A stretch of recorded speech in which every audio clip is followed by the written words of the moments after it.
Egypt, Helwan, 2001. A neighborhood known for its quiet streets and its deepest secrets.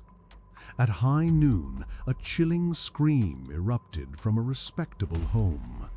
"Help me, my husband has collapsed."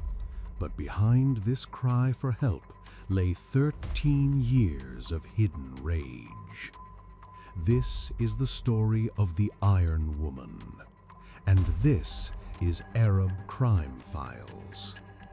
The silence felt alive. In many stories, hearing only one side leads to an unfair judgment. Aziza was once an innocent girl, full of positive energy, but life transformed her.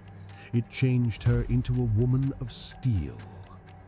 It was 12 p.m. in a residential building in Helwan, the home of Mr. Yusuf and Mrs. Aziza. Neighbors rushed in to find a tragic scene.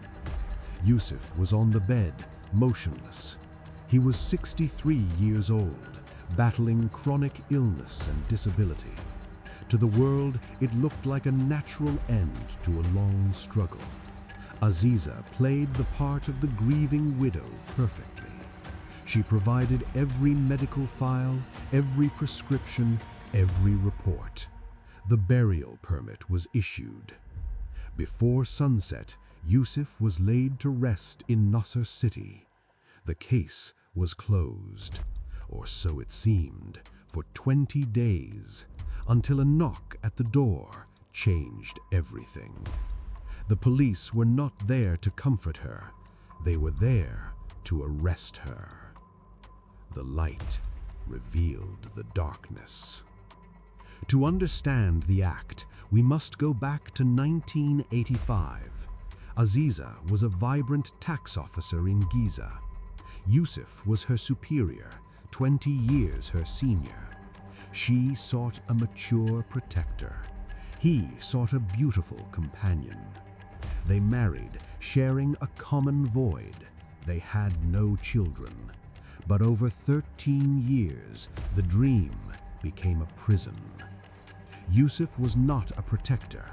He was a psychological warden. He was possessive, controlling, and suspicious.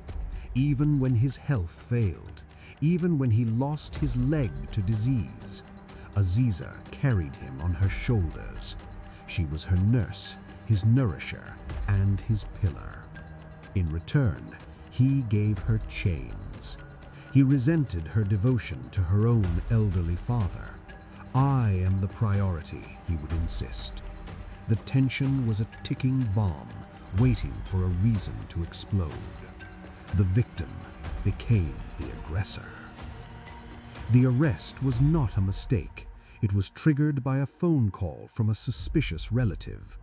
Neighbors began to speak.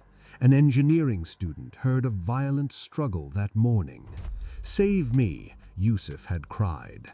Another witness saw a red stain on a pillow that vanished hours later. But the true motive was hidden in a secret deal.